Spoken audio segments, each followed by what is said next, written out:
Segera download Quran Tadabbur, dia meraih tafsir kebaikan. dalam genggaman Contoh, Anda. bulan Ramadan adalah bulan Al-Quran.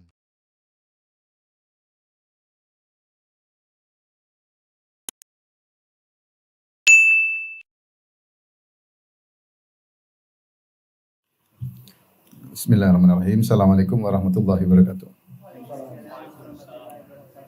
Alhamdulillahi ala ihsani wa syukru lahu ala taufiqihi wa amtinani. Wa asyhadu an la ilaha illallah wahdahu la syarika lahu ta'ziman li sya'ni. Wa asyhadu anna Muhammadan abduhu wa rasuluhu da'ila ridwani. Allahumma salli alaihi wa ala alihi wa ashabihi wa ikhwani. Para hadirin dan hadirat, bapak-bapak dan ibu-ibu yang dirahmati oleh Allah Subhanahu wa taala. Demikian juga para pemirsa. Kita lanjutkan bahasan kita dari kitab karya Syekh Abdul Razak hafizahullah ta'ala, yaitu Jawami al-Adiyah an-Nabawiyah. Itu doa-doa pilihan yang sifatnya adalah jami'ah, yaitu komprehensif, maknanya dalam, meskipun lafalnya sedikit namun maknanya dalam. Dan subhanallah, seluruh doa-doa yang dipilih oleh Syekh Abdul Razak hafizahullah ta'ala untuk beliau syarah dalam bukunya ini, semuanya doa-doa yang hendaknya kita hafalkan dan sering kita ucapkan dalam kehidupan kita sehari-hari ya. Alhamdulillah buku ini sudah diterjemahkan dan sudah di layout dan insya Allah akan dicetak dan akan dibagi secara gratis namun terbatas ya. Insya Allah bapak-bapak dan ibu yang hadir insya Allah mudah-mudahan dapat bagian insya Allah ta'ala. Hadis berikutnya yaitu tentang doa agar kita diberikan kehidupan yang lebih baik. Doanya, hadis ini diriwayatkan oleh Imam Muslim dalam sahihnya dari Abu Hurairah radhiyallahu taala anhu. Karena Rasulullah SAW yaqul, dari sahabat Abu Hurairah bahwasanya Rasulullah SAW berdoa, Allahumma aslih li dini alladhi huwa ismatu amri. Ya Allah, perbaikilah agamaku untukku yang agamaku merupakan pegangan urusanku. Itu penjaga urusanku. Wa aslih li dunyaya allati fiha ma'ashi. Perbaikilah duniaku yang situlah tempat kehidupanku. Wa aslih li akhirati allati fiha ma'adi. Dan perbaikilah akhiratku yang disitulah tempat kembaliku. Wa ja'alil hayata ziyadatan li fi kulli khair. Jadikanlah kehidupanku sebagai tambahan kebaikanku, sebagai tambahan bagiku dalam segala kebaikan. Wa ja'alil hayata ziyadatan li fi kulli khair. Jadilah kehidupanku sebagai tambahan untukku dalam segala kebaikan. Wa ja'alil mauta rahatan li min kulli syarr. Dan jadikanlah kematianku sebagai bentuk peristirahatan dari segala keburukan.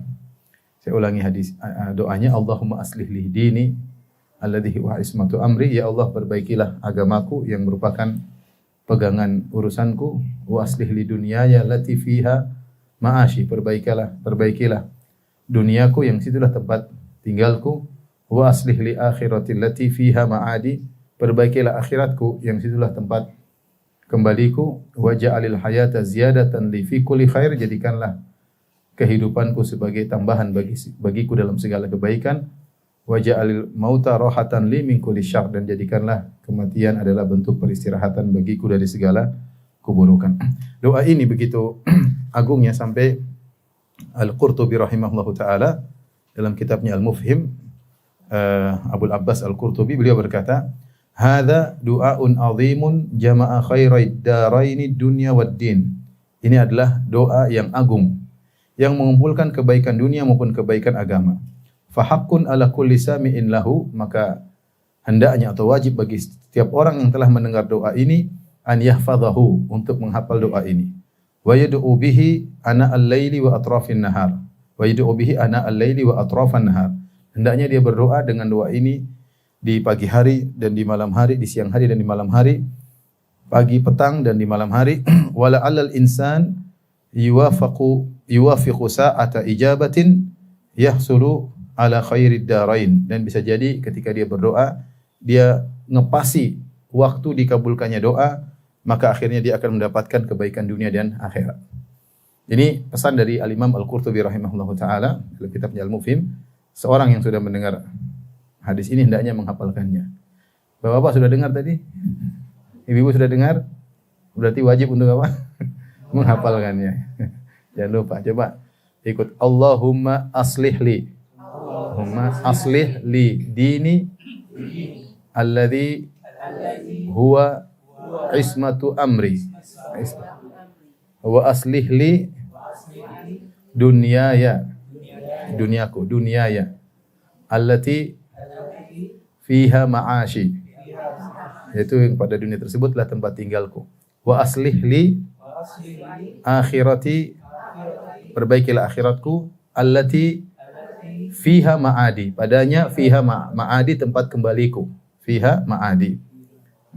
Waj'alil hayata, jadikanlah hidupku, waj'alil hayata ziyadatan li fi kulli khair, jadikanlah kehidupanku tambahan bagiku dalam segala kebaikan. Waj'alil mauta rahatan li min kulli syarr, jadikanlah kematianku adalah bentuk peristirahatan bagiku dari segala keburukan. Nah, doa ini agung karena dia mencakup kebaikan dunia dan kebaikan akhirat. Tapi kita akan syarah doa ini, ya. Mudah-mudahan bisa dilihat di layar. Ya. Doanya, Allahumma aslih li, perbaiki. Aslih itu dari fiil, dari kata dasar solah. Solah itu kebaikan. Aslaha itu memperbaiki. Ketika kita mengatakan Allahumma aslih li, yaitu ya Allah perbaikilah untukku, itu luruskan dan tepatkan dan jadikan lebih baik. Karena kita selalu minta perbaikan dalam urusan dunia maupun urusan akhirat. Allahumma aslih li dini, agamaku, alladzi huwa ismatu amri, yaitu ya Allah perbaikilah untukku ya, agamaku alladzi huwa ismatu amri, yang merupakan ismah itu penjaga urusanku, atau pegangan segala urusanku.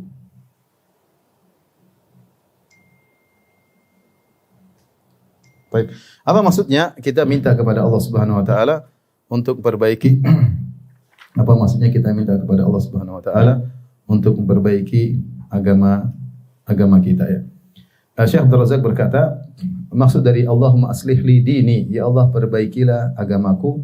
Du'aun bi islahid din, ay bi an tuwaffiqani lil qiyam bi wajibatihi wa adabihi wa muqtadayatihi ala al-wajhil akmal wal atam. Yaitu ya Allah, berikanlah taufik petunjukmu kepadaku agar aku bisa menjalankan agamaku. Aku jalankan kewajiban-kewajibannya, sunnah-sunnahnya, adab-adabnya, konsekuensi agama dengan pelaksanaan yang terbaik. Ya.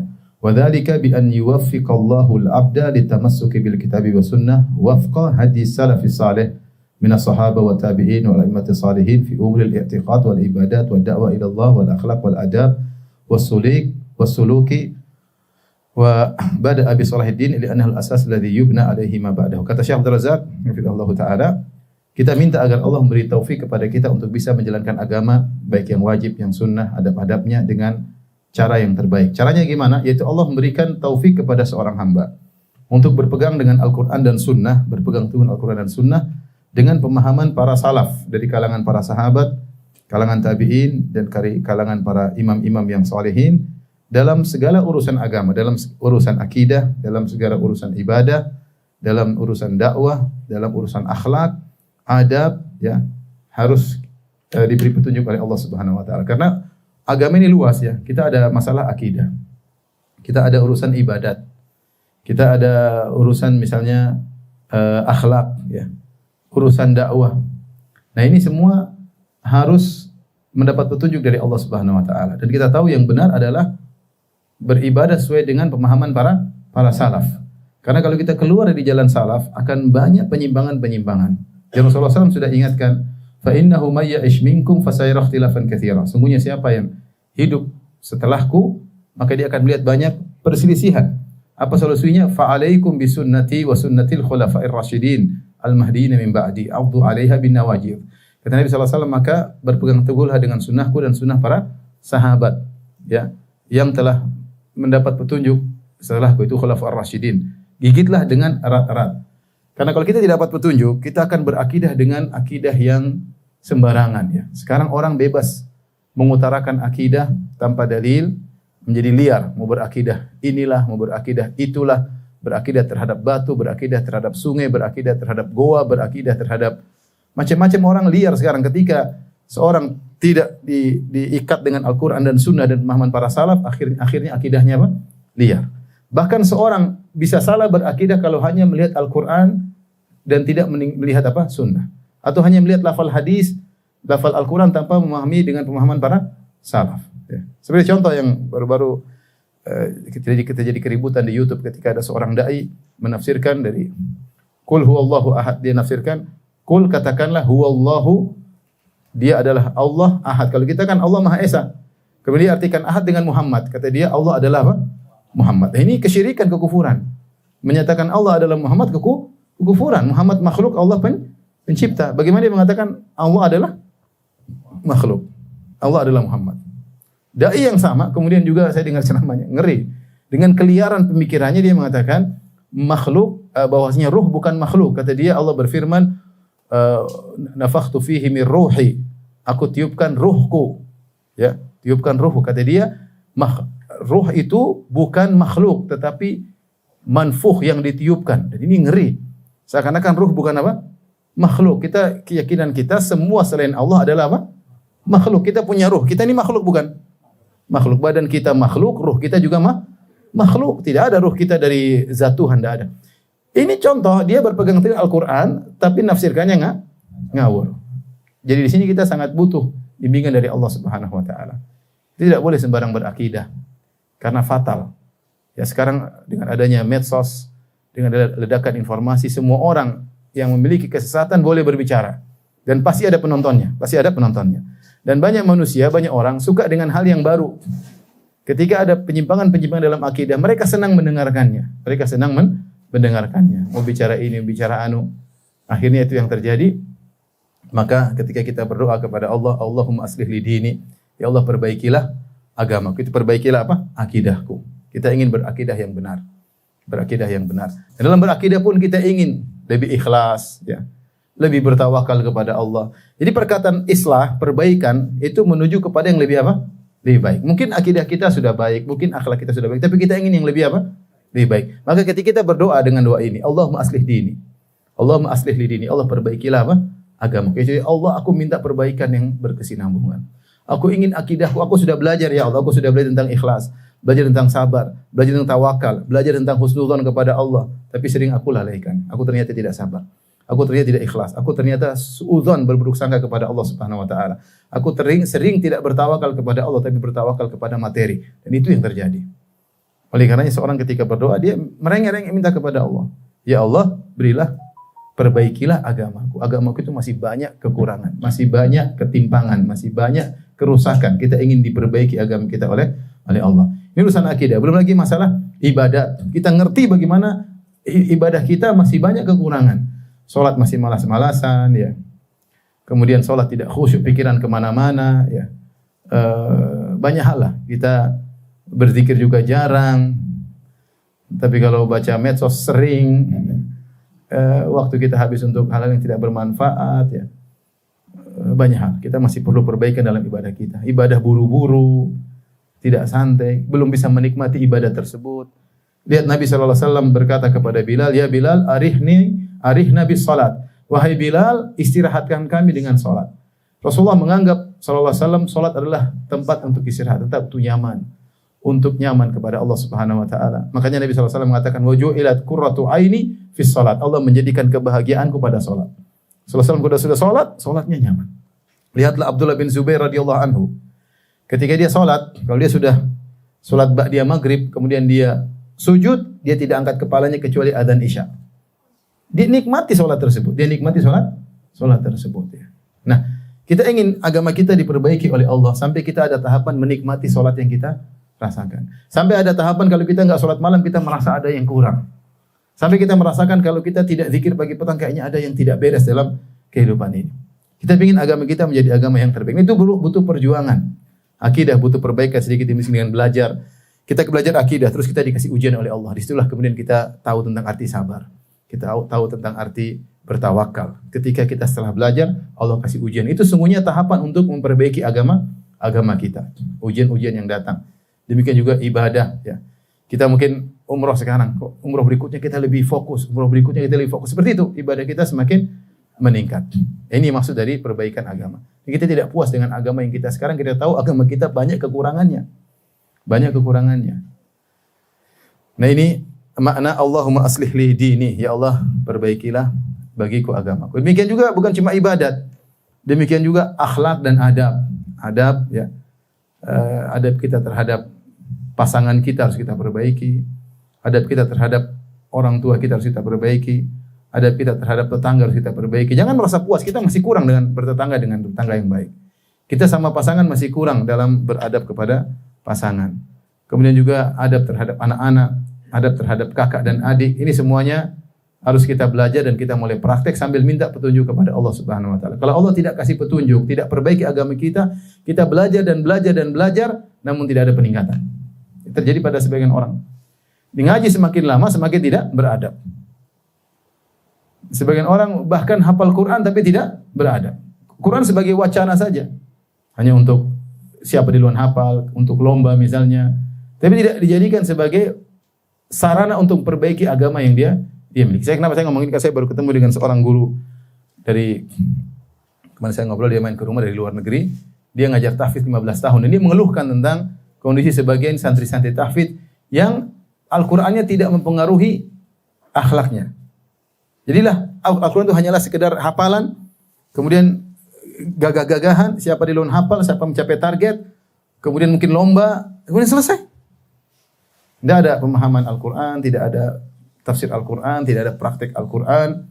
Dan dia ngajar Quran 15 tahun, dia mengeluh. Makanya dia bikin kurikulum baru, kemudian dia datang ke rumah beberapa hari lalu, kemudian kita ngobrol tentang masalah terus. Saya bilang ini poin yang penting, karena benar sekarang lagi viral tentang gandrung orang untuk hafal Al-Quran, tapi jangan lupa sisi menjadikan Al-Quran itu sebagai sarana untuk memperbaiki agama apa?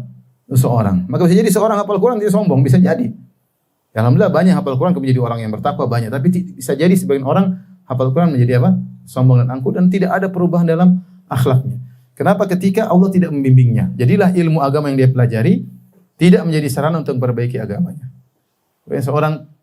Saya pun berdoa dengan doa ini dan saya tahu agama saya masih kurang. Saya tahu agama saya masih banyak harus diperbaiki. Saya tahu akhlak saya masih harus banyak diperbaiki. Saya tahu banyak teori yang sudah saya sampaikan belum tentu bisa saya kerjakan. Kita masing-masing ketika berdoa ini kita doa dengan serius. Allahumma aslih li dini. Ya Allah perbaikilah agamaku untukku. Agama kita perlu diperbaiki. Kemudian kata Nabi dalam doa ini, alladzi huwa ismatu amri. Yang di mana agama adalah tempat berpegangan segala urusanku. Artinya apa?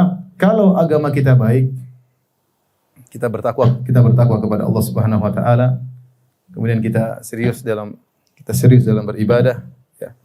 Kita bertakwa kepada Allah, maka insya Allah urusan-urusan yang lain juga jadi baik.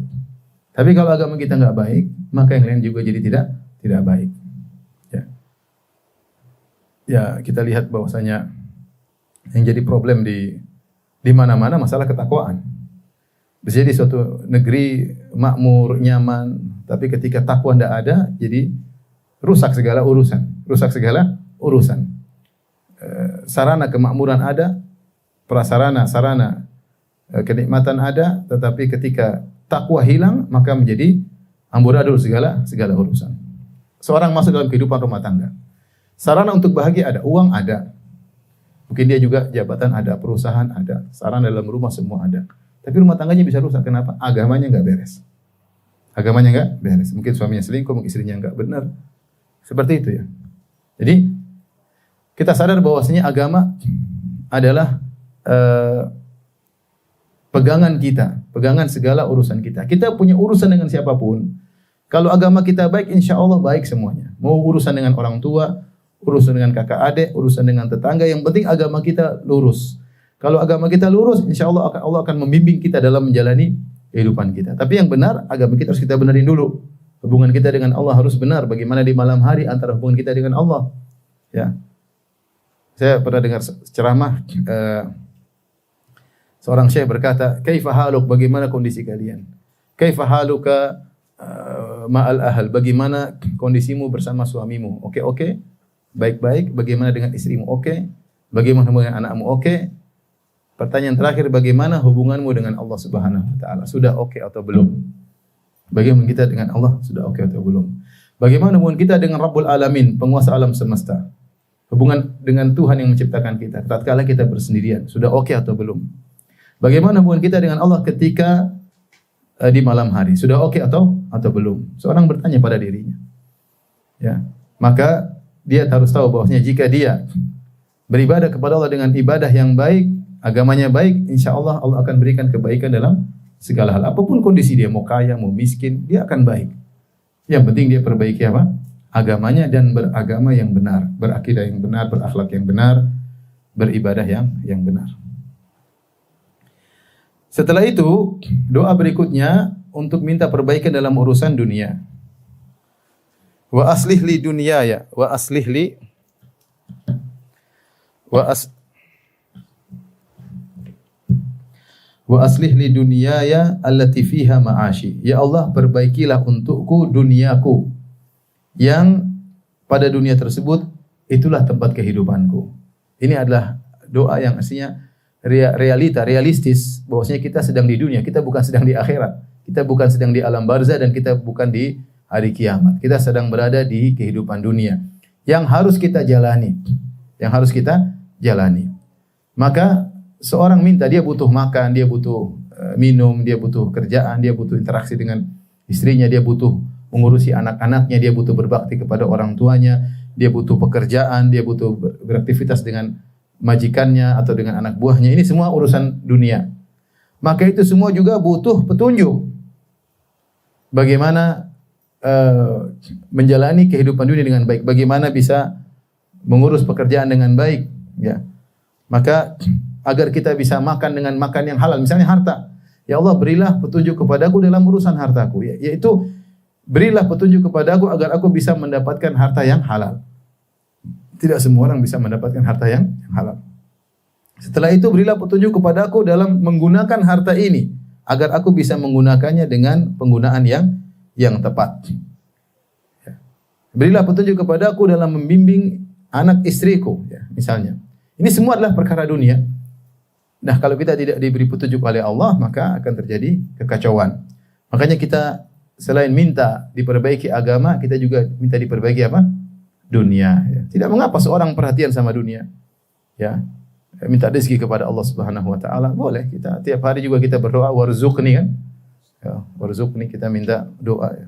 Rabbi ghfirli warhamni wajburni warfa'ni warzuqni wahdini wa anni. Allah minas'aluka ilman thayyiban, ya. Wa rizqan. Allahumma inni as'aluka ilman nafi'an wa rizqan thayyiban wa amalan mutaqabbala. Kita berdoa tiap pagi disunahkan, minta rezeki yang halal. Itu diantara makna dari wa aslih li dini. Perbaikilah, aslih li dunia, ya, perbaikilah urusan duniaku. Urusan dunia kita banyak, ya. Dalam kehidupan ini, saya punya urusan dunia. Urusan dunia apa? Urusan dunia misalnya kerja sebagai apa? Kerja sebagai pembimbing misalnya, atau urusan dunia yang lain seperti ngurusin anak, ngurusin istri. Tidak mudah ngurus itu semua, ya. Anak berapa, ngurus anak satu tidak mudah, apalagi ngurus anak lebih dari satu. Yang ngurus keluarga juga butuh energi, butuh pemikiran, butuh bimbingan. Ngurus pekerjaan, ya, urusan yang ruwet, masalah keuangan dan yang lain. Urusin kantor, ya, harus di kantor ada anak buah misalnya 5 orang, 6 orang sudah pusing, apalagi anak buahnya ada 1000 orang. Gimana enggak? Ini semua butuh bimbingan. Agar kita bisa menjalani kehidupan dunia dengan baik, yang dunia tersebut tidak menghalangi kita dari akhirat. Maka kita berdoa kepada Allah, wa aslih li dunyaya allati fiha ma'ashi. Ya Allah, perbaikilah duniaku yang disitulah tempat kehidupanku. Kita dapat di sebagian orang, zahirnya agamanya baik, dia rajin ke masjid, tapi subhanallah lihat dunianya dia kacau. Mungkin dia tidak dapat bimbingan dalam urusan apa? Dunia. Mungkin entah rumah tangganya bermasalah, anaknya bermasalah, pekerjaannya bermasalah. Maka kita butuh bimbingan dari Allah dalam kedua-duanya. Dalam agama kita butuh bimbingan, dalam dunia juga kita butuh bimbingan. Kemudian berikutnya wa aslih li akhirati allati fiha ma'adi. Ya Allah, perbaikilah akhiratku, ya, yang di situ tempat kembaliku. Maksudnya kata Syekh Abdul Razak, rahimahullah hafizahullah taala, du'aun bi islahil akhirah wa islahuha bil lutfi min Allah wat taufiqi minhu lil ikhlas fi ta'ah wa husnil khatimah wal fawzi bin na'imil muqim fil jannah. Minta perbaikan akhirat maksudnya yaitu minta kelembutan dari Allah dan kasih sayangnya dan bimbingan dari Allah agar kita senantiasa ikhlas dalam ketaatan sehingga kita mendapatkan husnul khatimah, yaitu kesudahan yang baik dan akhirnya kita mendapatkan kemenangan dengan meraih kenikmatan yang abadi di surga. Seakan-akan kalau kita mengatakan ya Allah perbaikilah akhiratku, yaitu ya Allah anugerahkan kepadaku husnul khatimah. Kenapa? Karena husnul khatimah ini seakan-akan adalah kesimpulan dari kegiatan kita selama di dunia. Kita ini sekarang ngaji, mungkin dakwah, mungkin umrah, mungkin kita nggak tahu bagaimana kesudahan kita. Tapi kesudahan seorang itu adalah tanda dari kesimpulan kehidupannya selama ini. Itulah kesimpulan dia. Bagaimana kematian dia? Mati dalam kondisi bodoh dan bermaksiat, berarti kesimpulan dia kurang baik selama ini. Bisa jadi ibadahnya nggak ikhlas, bisa jadi dia hanya riya, bisa jadi dia hanya pamer-pameran. Dia nggak tahu. Bisa jadi ada suatu hal di dalam kehidupannya, ternyata dia punya hati yang buruk, pendendam, sombong. Kelihatannya dia ibadah, tapi ternyata sombong. Makanya dalam hadis Rasulullah SAW menyebutkan tentang nasib buruk seseorang yang kata Nabi SAW, inna ahadakum la ya'malu bi amali ahlil jannah. Sungguh salah seorang dari kalian melakukan perbuatan ahli surga, itu suka beribadah. Hatta ma yakunu bainaha wa bainahu illa dhira, sehingga jarak dia dengan surga tinggal satu hasta, ya. Kemudian fayasbiqu alaihi alkitab fayamalu bi amali ahli nar fayadkhuluha. Kemudian dia sudah ditakdirkan masuk neraka, maka di penghujung kehidupannya dia beramal dengan amal penghuni neraka, itu bermaksiat. Kemudian dia mati, kemudian dia masuk apa? Neraka jahanam. Dalam riwayat yang lain kata Rasulullah SAW, inna ahadakum la ya'malu bi amali ahli jannah fima yabdu lin nas wa huwa min ahli nar. Sungguh salah seorang dari kalian melakukan amalan-amalan penghuni surga, yaitu beramal soleh menurut yang tampak bagi manusia, tapi hatinya bermasalah. Ternyata dia penghuni neraka jahanam. Oleh karena Ibnu Rajab alhamdulillah rahimahullah ketika mensyarah hadis ini mengatakan masalah hati ini sangat penting. Ada penyakit yang tersembunyi di hati, entah kesombongan, entah riya, entah ujub. Ini penghujungnya akan keluar di penghujung hayatnya, mengantarkan dia kepada su'ul khatimah. Dan sebaliknya kita dapati sebagian orang mungkin dia kelihatan nakal, tapi ada kebaikan dalam hatinya. Dia ternyata ikhlas, dia ternyata tulus, dia ternyata tidak sombong. Di akhir hayatnya kebaikan hatinya ini berbuah, membuat dia tergiring kepada husnul khatimah. Ya. Saya pernah kenal seorang kerabat. Dia malah sholat, tapi subhanallah dia baik, sangat suka bersilaturahmi, bahkan dia membantu orang, keluarganya dia bantu, dia kirim uang kepada keluarganya. Di akhir hayatnya dia rajin sholat. Kemudian meninggal dengan mengucapkan kalau tidak salah Allahu Akbar. Kemudian dia meninggal dunia. Artinya dia meninggal dalam kondisi berzikir kepada Allah Subhanahu wa taala. Kalau kita awal kayaknya susah orang ini. Tapi tadi mungkin karena kebaikan hatinya menggiring dia menuju pada husnul apa? Khatimah. Makanya ketika kita mengatakan wa aslih li akhirati allati fiha ma'adi, ya Allah perbaikilah akhiratku yang situ tempat kembaliku, kata Syekh, yaitu kau minta husnul apa? Khatimah. Karena husnul khatimah adalah kesimpulan daripada kegiatanmu selama ini. Inilah yang membuat orang-orang soleh gelisah karena dia tidak tahu bagaimana penghujung kehidupannya.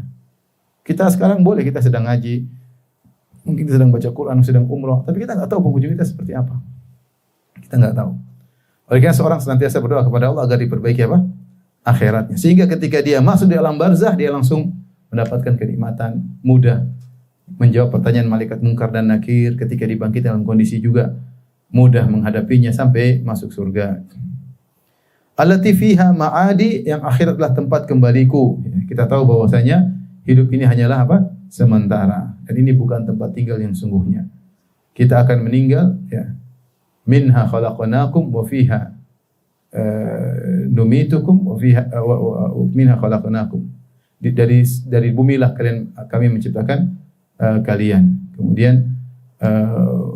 Kemudian kami matikan kalian dalam bumi, wa minha nukhrijukum taratan ukhra, dan kami keluarkan kalian kedua kali dari apa? Bumi, itu pada hari kiamat kelak.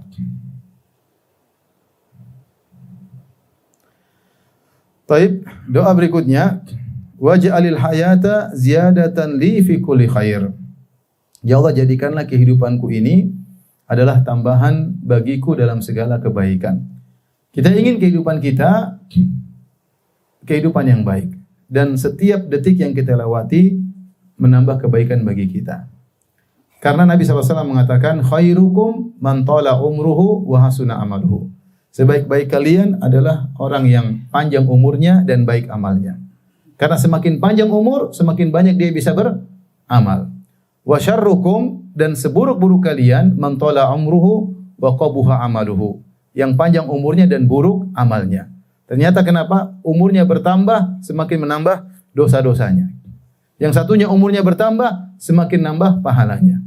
Makanya dalam hadis yang sahih atau hasan, ketika kisah ada dua orang datang berhijrah ke kota Madinah, kemudian sama-sama baru masuk Islam, sama-sama beribadah, kemudian satunya berjihad, meninggal dalam jihad tersebut, satunya tidak meninggal, kemudian dia masih hidup sampai tahun berikutnya, baru kemudian dia meninggal dunia.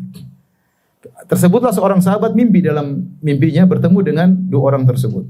Sahabat ini ingin masuk surga. Dia tiba-tiba dalam mimpinya di hadapan pintu surga. Kemudian penjaga surga mengatakan, belum saatnya kau masuk surga.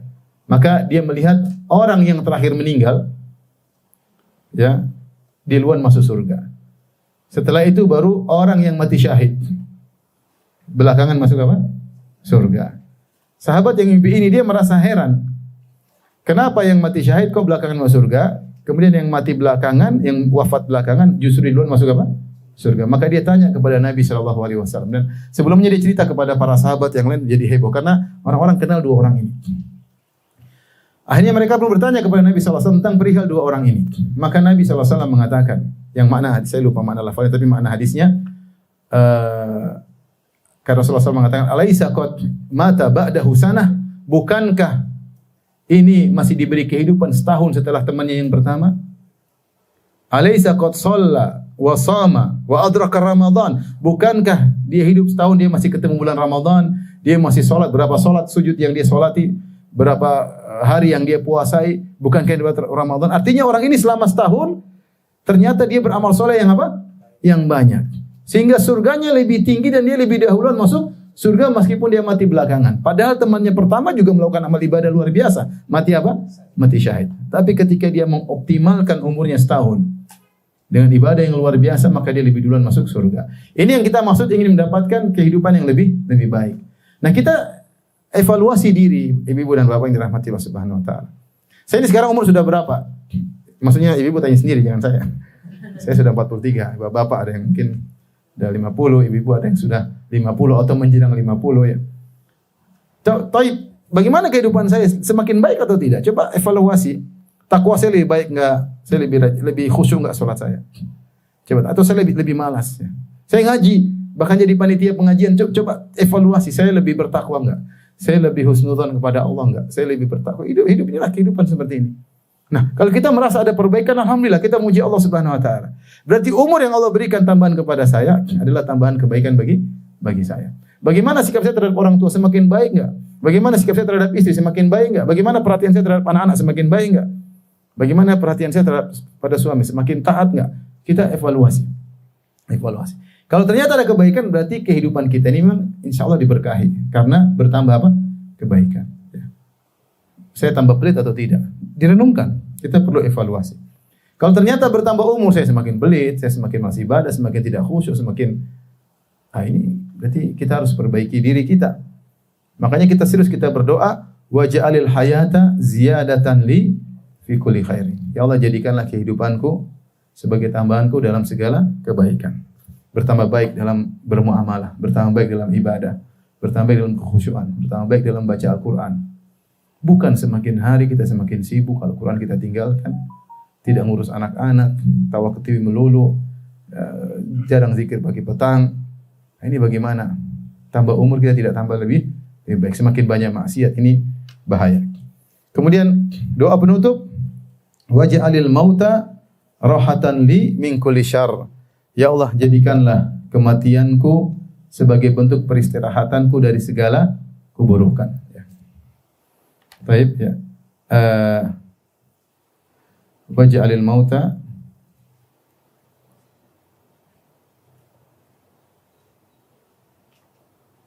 rahatan li min kulli syarr.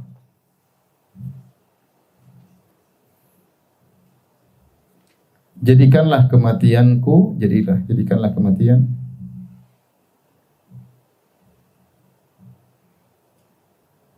sebagai bentuk peristirahatan. Peristirahatan bagiku dari seluruh keburukan.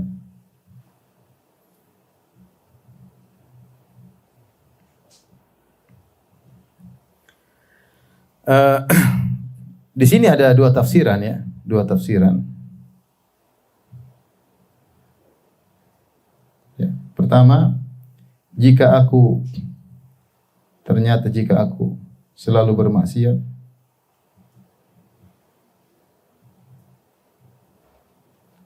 jadikanlah kematianku sebagai bentuk berhenti dari maksiat tersebut.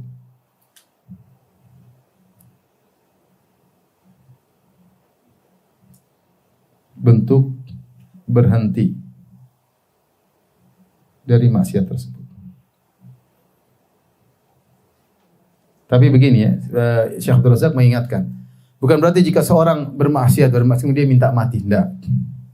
Tapi dia serahkan kepada Allah dengan doa, Allahumma ahyini in kanatil hayatu khairan li wa tawaffani in kanatil wafatu khairan li. Jadi seorang kata Nabi sallallahu alaihi wasallam, la yatamannayanna ahadukum al-mauta, ya, janganlah salah seorang dari kalian ingin minta mati kepada Allah Subhanahu wa taala li dhurrin nazala bihi, karena ada kemudaratan yang sedang, penderitaan yang sedang dia rasakan. Jangan. Tapi kalau dia memang harus minta mati, maka berdoalah dengan doa ini.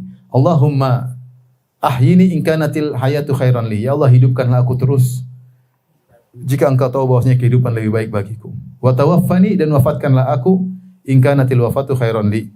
Kalau wafat tersebut lebih baik bagiku. Kita enggak tahu apa yang terbaik bagi kita.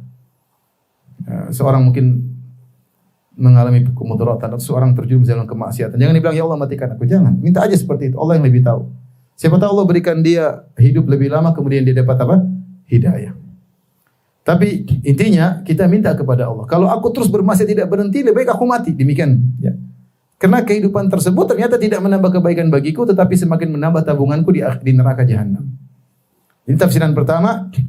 Wajal mauta rohatan li min kulli syarr. Jadikanlah kematian bentuk peristirahatku dari segala keburukan.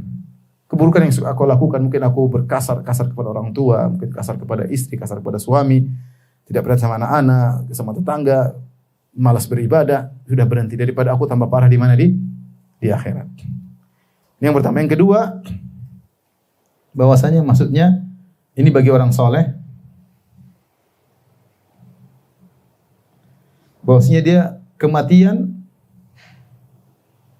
adalah istirahat, yaitu kehidupan yang lebih baik. Karena orang soleh, ketika dia meninggal, dia masuk dalam kehidupan yang baru. Dia akan masuk dalam kehidupan yang baru ketika dia meninggal. Kehidupan apa? Alam apa? Alam barzah. Dan ketika dia berpindah kepada alam barzah, dia akan mendapat kenikmatan. Sungguhnya di kehidupan dunia ini penuh dengan keburukan. Allah berfirman, laqad khalaqnal insana fi kabad. Sungguhnya kami telah menciptakan kalian dalam kepayahan. Di dunia dia menghadapi banyak kepayahan dalam pekerjaannya, dalam rumah tangganya, dalam banyak urusan dia mengalami kepayahan. Ya, kepayahan untuk menundukkan pandangan, kepayahan untuk tidak bermaksiat, kepayahan untuk banyak hal yang harus dihadapi. Ya, belum fitnah sana, fitnah sini, berita sana, berita sini, ketakutan, kesedihan, kekhawatiran yang selalu melanda hatinya. Demikian kehidupan dunia. Enggak ada orang ketawa terus, ya, pasti ada sedihnya, pasti ada menangisnya. Ya. Siapa yang tidak pernah menangis? Semuanya menangis. Semuanya pernah menangis. Nah, ketika dia meninggal, dia minta, ya Allah jadikanlah kematianku sebagai bentuk peristirahatan. Seakan-akan dia minta kehidupan yang indah di alam apa? Barzah. Ini tafsiran yang kedua. Tafsiran yang kedua, dia minta kehidupan yang indah di alam barzah. Makanya saya kadang nasihati, kapan itu ada keponakan yang meninggal, hafal Quran, kemudian dia mahasiswa Madinah, dia punya anak, keponakan istri ya. Masih muda, umur 20-an, kemudian meninggal dunia. Dia punya anak, dia punya istri, hafiz Quran, mahasiswa Madinah. Maka saya diminta kasih nasihat. Saya bilang, Kita nggak tahu ya, dia mengalami sakit bertahun-tahun. Penderitaan yang dia rasakan. Bisa jadi ketika dia meninggal Allah pindahkan dia kepada kehidupan yang lebih apa? Baik. Mungkin kita menangis tapi dia tertawa di alam sana. Itu bentuk hiburan ya. Demikian juga yang saya ingatkan diri saya ketika ibu saya meninggal. Ibu saya penyakit gula bertahun-tahun, ya, harus beli obat terus. Meninggal, mudah-mudahan dia masuk ke alam yang lebih apa? Yang lebih indah. Mungkin kita menangis tapi dia masuk dalam kehidupan yang lebih indah. Apalagi kalau kita sering doakan orang tua. Jadi ini doa agar kita diberi kehidupan yang indah setelah kita di dunia ini yang penuh dengan problematika kehidupan. Dengan tawa dan canda dan tangisan dan kesedihan yang selalu mengalir dalam hati kita. Tiada henti-hentinya. Dari suatu cobaan menuju cobaan yang berikutnya. Dan manusia tidak lepas dari namanya apa? Cobaan. Kalau Anda melihat seorang tertawa, ketahuilah mungkin dia tertawa dalam kesedihan atau dia tertawa untuk menunggu ujian berikutnya. Dia hanya berpindah satu ujian pada ujian berikutnya. Karena kehidupan ini isinya apa?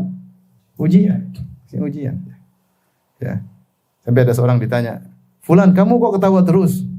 Dia bilang, "Ketawaku buat kalian, kesedihanku hanya untuk Allah Subhanahu wa taala. Innama ashku bathi wa huzni ila Allah." Aku hanya mengadukan kesedihanku hanya kepada siapa? Rabbul Alamin. Ketemu kalian ketawa ketiwi aja, tapi dalam sini pedih dan sedih, dan itulah apa namanya? Sifat-sifat dari kehidupan. Ini dia seperti itu. Maka seorang mohon kepada Allah, "Ya Allah, jadikanlah kematianku sebagai bentuk apa? Peristirahatan.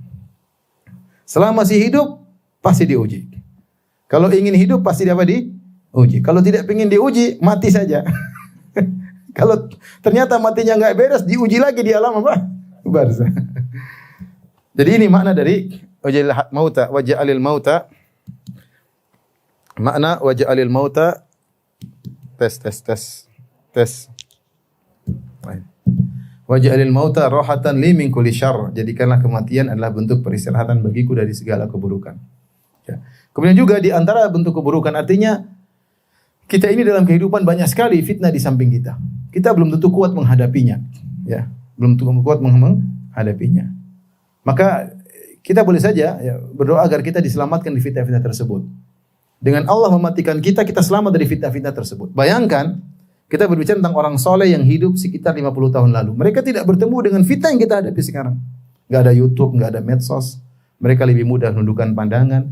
Mereka punya waktu banyak untuk baca Quran, untuk sholat. Kita habis waktu medsos, mata tidak bisa kita jaga, pendengaran tidak bisa kita jaga. Mereka yang mati sebelum kita 50 tahun lalu, mereka selamat dari fitnah yang kita hadapi sekarang ini. Kita sekarang berhadapan dengan fitnah. Maka dalam satu riwayat ketika tapi riwayatnya kalau tidak salah lemah, Rasulullah SAW berbicara dengan Ahlul Baqi, yaitu artinya makna perkataan Nabi kepada mereka, kalian selamat, kalian meninggal di saat fitnah-fitnah belum apa muncul. Jadi kita hidup ini banyak fitnah. Nah kalau kita mati kita selamat dari fitnah itu semua. Ya. Saya kadang subhanallah saya pernah lihat ya, artinya saya bersyukur Allah kasih saya pandangan mata. Tapi sekarang saya lihat ada orang tidak bisa melihat, subhanallah dia selamat dari banyak apa? Fitnah. Dia tidak melihat macam-macam. Mungkin dia salat lebih khusyuk. Tapi kita tidak. Kita disuruh buta, kita enggak mau. Tapi di balik ujian yang Allah berikan pada dia, dia selamat dari banyak apa? Maksiat. Dari banyak maksiat. Oleh karenanya, wajal mauta rahatan li min kulli syarr, jadikanlah kematianlah bentuk istirahat dari segala keburukan, karena di sekeliling kita banyak apa? Banyak fitnah. Inilah doa yang perlu kita hafalkan dan perlu kita baca berulang-ulang, kata Imam Al-Qurtubi. Kita baca atrafan nahar, asna al-lail wa atrafan nahar, di pagi hari, di sore hari, di siang hari. Semoga tatkala kita berdoa Allah ngepasi waktu untuk dikabulkan sehingga akhirnya Allah mengabulkan doa-doa kita. Baik, berapa faedah dari doa ini? Syekh Abdul Razak membawakan subjudul famin fawaidi hadhihi da'wah, di antara faedah dari doa ini. Yang pertama, doa ini menunjukkan bahwasanya seorang hamba senantiasa butuh kepada Allah dalam segala urusannya. Urusan dunia dia butuh. Urusan ngurus istri dia butuh. Ngurus suami, bisa berkhidmat kepada suami, butuh bimbingan dari siapa? Allah Subhanahu wa taala. Ngurus anak-anak butuh. Ngurus pekerjaan supaya lancar dia butuh bimbingan dari Allah Subhanahu wa taala. Memanage waktunya dia butuh. Memanage urusan dunia dia butuh kepada Allah Subhanahu wa taala. Apalagi urusan agama, dia butuh untuk bisa khusyuk, dia butuh untuk tawakal kepada Allah, dia butuh untuk bisa bersabar menjalani ujian-ujian. Sehingga dalam segala urusan dia selalu bergantung kepada siapa? Kepada Allah Subhanahu wa taala. Allah berfirman, Ya ayuhan nas antumul fuqara'u ila Allah wallahu huwal ghaniyul hamid. Wahai manusia sekalian, kalian itu fakir, selalu butuh kepada Allah dalam segala hal. Kalian fakir. Manusia itu fakir secara zatnya. Dia fakir secara zatnya. Dia tidak selalu bergantung kepada Allah dalam segala urusan. Zat dia dari tidak ada menjadi ada, dia butuh Allah Subhanahu wa taala. Untuk mempertahankan hidupnya dia butuh Allah Subhanahu wa taala. Untuk bisa menjalankan kehidupannya dia butuh Allah. Dia butuh bumi dari Allah, udara dari Allah. Untuk bisa menjalankan kehidupannya dengan baik juga butuh kepada Allah. Oleh karenanya dia fakir kepada Allah secara zat. Zatnya senantiasa butuh kepada Allah. Dan semakin seorang hamba menunjukkan kefakirannya di hadapan Allah, dia semakin tinggi di sisi Allah Subhanahu wa taala. Kemudian yang kedua di antara faedah, anad-din muqaddamun ala ghairihi. Bahwasanya perbaikan agama didahulukan daripada perbaikan apa?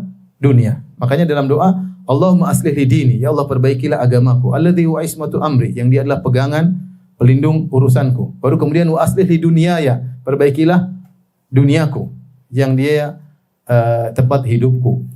Syekh Abdul Razak mengingatkan, yang terjadi kebanyakan adalah sebaliknya. Seorang lebih perhatian terhadap dunianya daripada apa? Agamanya. Lihatlah misalnya seorang ingin bangun rumah. Kira-kira dia perhatian atau tidak ketika bangun rumah? Dia akan perhatian 100%. Membeli tanah, dia akan perhatikan, tidak sembarang beli tanah. Pilih posisi yang baik, lokasi yang baik. Jakarta mana? Utara, selatan, timur, barat, tenggara, Jakarta. Dia harus milih posisi yang baik. Yang sesuai dengan pekerjaannya, yang mudah dia mencapai kantornya. Dia pikirkan dengan baik. Dia perhatian harganya pas atau tidak. Kemudian untuk bangun rumah dia akan pilih arsitek yang terbaik, ya, developer yang terbaik untuk bisa bangun rumahnya. Kemudian dia awasi rumahnya, bangunnya dengan baik. Ada perbaikan, ada kekurangan dia perbaiki. Ini urusan rumah, dia perhatian luar biasa. Demikian juga ketika dia membeli mobil, dia akan perhatian. Ketika dia investasi, dia akan milih perusahaan yang tepat. Dia tidak sembarang meletakkan uangnya. Demikianlah kehidupan manusia. Untuk urusan dunia dia perhatian. Itu salah, itu tidak salah, itu baik. Yang jadi masalah ketika urusan agama dia tidak perhatian. Dia mau umrah sekedarnya, mau haji sekedarnya, mau sholat yang penting dia tidak perhatikan tentang rukun-rukunnya, sunnah-sunnahnya agar dia bisa khusyuk. Dia tidak peduli, yang penting dia agama sekedarnya. Itu jadi masalah. Ya, agama sekedarnya. Padahal perhatian terhadap perbaikan agama lebih utama daripada perbaikan terhadap apa? Dunia. Dunia kita jalani. Kalaulah kita salah dalam perbaikan dunia, kita mati setelah itu. Yang penting adalah agama kita karena terkait dengan akhirat kita. Jadi jangan sampai kita kebalik, kita begitu perhatian terhadap dunia dengan selak-beluknya, dengan perhatian secara detail, tapi ketika urusan agama kita tidak perhatian. Tidak perhatian akidah kita, tidak perhatian ibadah kita. Ini adalah kesalahan. Seorang kalau sudah agama serius ya. Sebagaimana seorang ketika membangun perusahaannya dia serius, ketika dia ingin menyiapkan hartanya untuk wakaf dia serius. Serius. Sahabat dulu serius ketika ingin apa? Ingin wakaf. Sahabat dahulu serius ketika ingin wakaf. Cari hartanya yang terbaik, tanya kepada Nabi, musyawarah apa yang terbaik. Dipikir, artinya dibahas. Ya, untuk urusan agama kita serius. Ngurus anak-anak kita harus serius. Anak saya sekolah di mana? Siapa gurunya, pembimbingnya? Merojaah Quran, kita tanya bolak-balik, kita serius perhatikan agama anak kita. Jangan yang serius memperhatikan bagaimana dia makan, kemudian kepentingan dunianya, kepentingan akhiratnya juga harus kita lebih serius daripada kepentingan dunianya. Jangan sampai kebalik.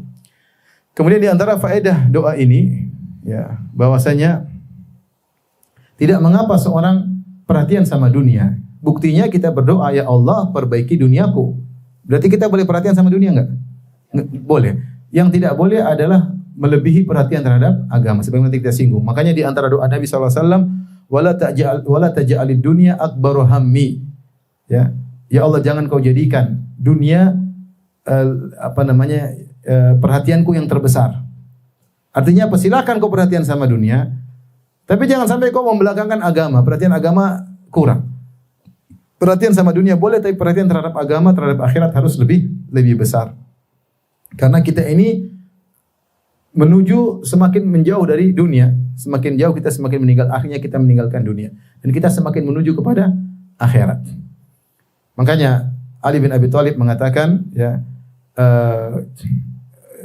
bahwasanya dunia semakin berjalan, akhirat juga semakin berjalan. Ya, tetapi dunia semakin menjauh, akhirat semakin apa? mendekat. Wa likulli wahidatin minhuma banun, dan masing-masing ada pengikutnya. Fakunu min abna'id al-akhirah wa la takun min abidun. Jadilah kau pengikut akhirat dan jangan kau menjadi pengikut dunia. Al-yauma amalun bila hisab. Hari ini kita bisa beramal, tidak ada yang menghisab. Qadan hisabun bila amal. Di akhirat kelak cuma ada hisab, tidak ada amal. Kemudian ada salaf yang mengomentari, maka sungguh buruk orang yang semangat untuk menuju pada dunia yang akan dia tinggalkan, tapi dia lalai dari akhirat yang semakin datang kepadanya. Salah kalau demikian. Kita harus perhatian terhadap yang akan datang kepada kita, yang akan kita tempati selama-lamanya abadi. Itu akhirat kita. Dunia perlu kita perhatikan, karena dunia harus kita lewati sebelum menuju akhirat. Tapi jangan sampai perhatian terhadap dunia lebih daripada perhatian terhadap akhirat. Ya, inilah nasihat kepada ibu-ibu ya. Kadang-kadang perhatian terhadap dunia berlebihan. Perhatian terhadap tas berlebihan daripada perhatian terhadap model jilbab, terhadap apa lagi ibu? Selain tas apa biasanya diperhatikan? Sepatu, terus apa lagi? Ngaku aja, apa lagi? Sepatu apa lagi ibu? Tas, sepatu, baju, apa lagi? Hah? Make up berlebihan. Dia make up di cermin setengah jam, bersihkan wajahnya sebelum tidur pakai macam-macam, tapi tidak dibersihkan hatinya. Allahu Akbar. Hatinya dibiarkan hasad, dibiarkan dengki, dibiarkan suudzon. Mukanya dibersihkan terus, hatinya tidak pernah dibersihkan. Bagus bersihkan wajah untuk suami, tapi jangan lupa hati lebih utama untuk dibersihkan. Jadi tidak mengapa perhatian sama dunia, tapi jangan sampai melampaui perhatian terhadap agama.